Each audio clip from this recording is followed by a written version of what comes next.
Comme je le disais au début de la célébration, il me semble ce matin qu'à travers les 3 lectures bibliques qu'on entend, on nous parle de différents aspects de l'amour. C'est pour nous montrer qu'on a toujours à développer notre façon d'aimer. Et c'est même le message central de Jésus. Comment j'arrive à aimer d'une façon plus pure, plus vraie. Dans la première lecture, moi, ce qui m'a frappé, j'appelle ça l'amour mystérieux. C'est-à-dire, il y a quelque chose qui m'échappe à travers ça. Le prophète Jérémie, le Seigneur parle au prophète Jérémie, puis lui dit, « Avant même que tu sois formé dans le sein de ta mère, avant même que tu viennes au monde, je te connaissais, je t'aimais. » C'est spécial de penser à ça. On vit dans un monde où on tient beaucoup à notre autonomie. J'aime à être autonome, on est tous comme ça. Puis c'est pas méchant en soi parce que ça nous oblige à prendre nos responsabilités. Mais en même temps, des fois, on pousse assez loin notre autonomie. C'est comme si on pouvait dire, tout ce que je suis devenu, ça dépend de moi. Et qu'on peut se conter des histoires. Quand on en regarde un peu plus large, là, tu te dis, dans les premières années de ma vie, une chance qu'il y avait des parents qui s'occupaient de moi.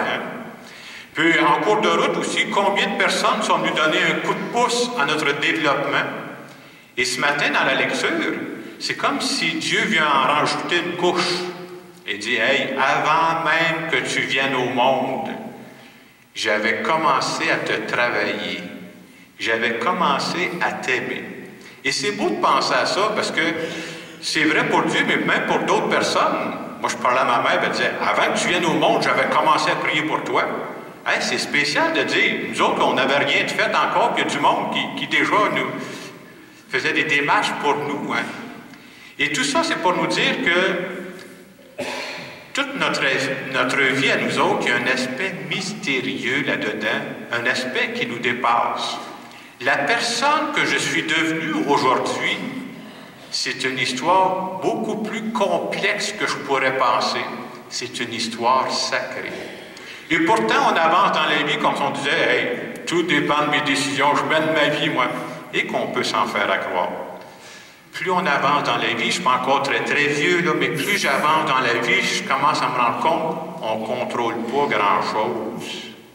Puis on peut vivre sur la peur, on peut dire, bien, je fais confiance qu'il y a un Dieu, par exemple, qui veille sur moi. C'est ça la foi. Et vous remarquez que c'est souvent quand on touche à nos fragilités qu'on voit la vie autrement. On dit, une chance que la vie ne dépend pas juste de moi, parce qu'il m'en manque des grands bouts. Avoir la foi, c'est reconnaître que ma vie à moi est une histoire sacrée qui me dépasse. Avoir la foi, c'est accepter de faire le saut, m'en dire, hey, je ne contrôle pas, mais je te fais confiance, Dieu, ma vie est entre tes mains. Avoir la foi, c'est de dire à Dieu, viens m'inspirer pour que je prenne des bonnes décisions, que je fasse des bons choix, là, parce que toi, tu me connais mieux que moi. Puis ça fait longtemps que tu me connais, là. Avoir la foi, c'est de croire qu'avant que je vienne au monde, Dieu m'aimait. C'est de croire que présentement, Dieu m'aime. Puis dans les années à venir, il va m'aimer. Puis même quand je vais mourir, là, j'ai choisi de croire que ma vie va continuer, puis il va continuer de m'aimer. Avoir la foi, c'est de croire qu'à la suite de la mort et la résurrection de Jésus, moi, je suis parti pour la vie éternelle, là, puis il va m'accompagner là-dedans.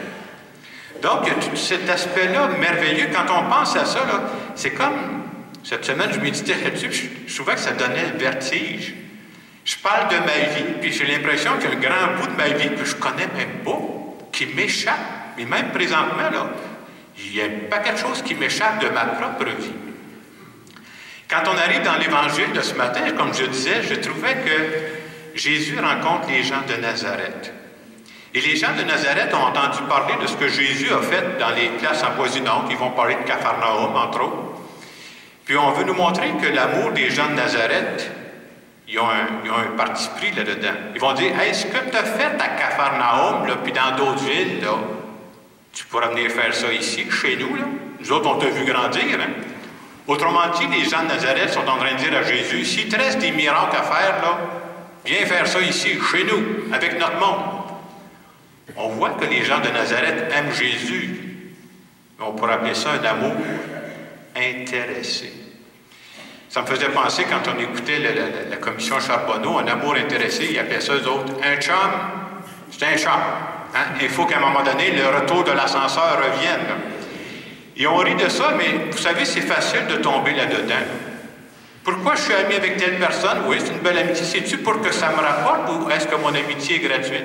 Pourquoi j'aime telle personne? C'est-tu pour que ça me rapporte ou mon amour est plus gratuit?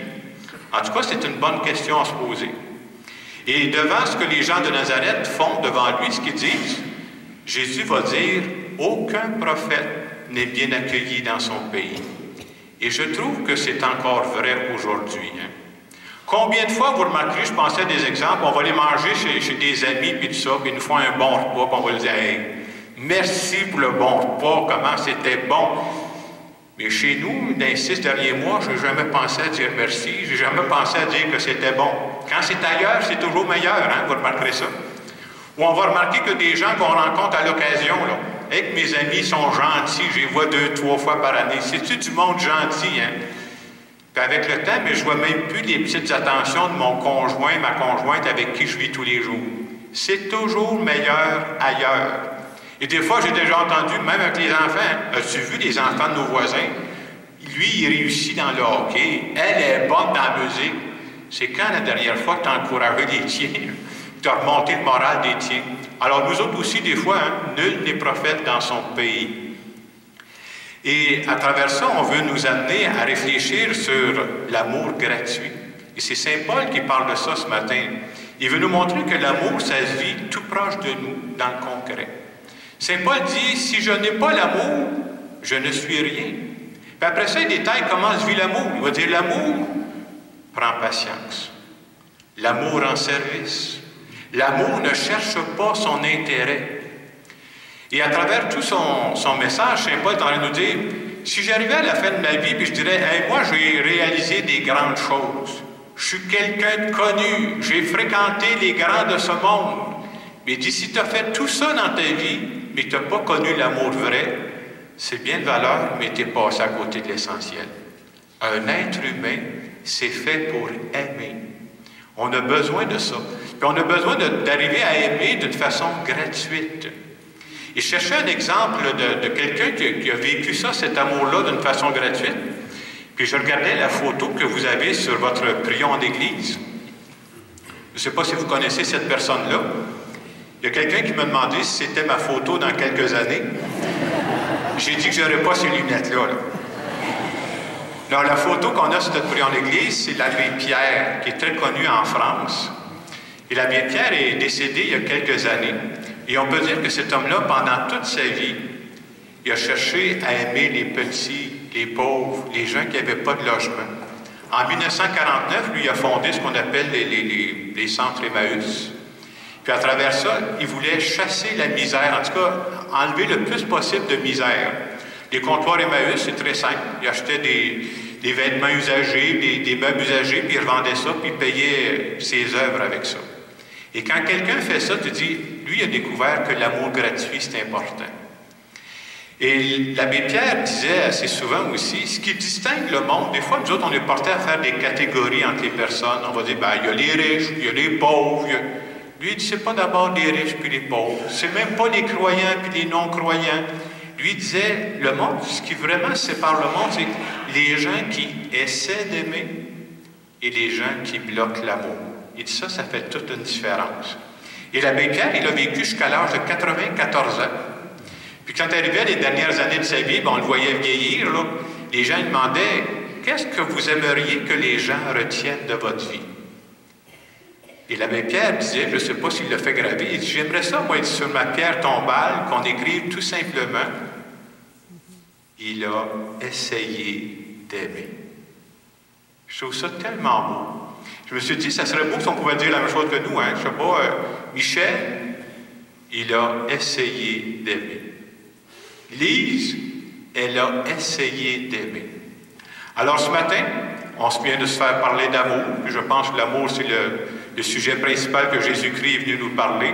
On pourrait se demander dans le moment de silence qui suit, est-ce que je peux dire que présentement dans ma vie, là, je ne dis pas que je réussis ça parfaitement, c'est pas vrai, là, mais est-ce que je peux dire sincèrement, quand je parle à Dieu, là, Présentement, il me semble que je suis en train d'essayer d'aimer, et spécialement en commençant par les gens les plus proches de moi.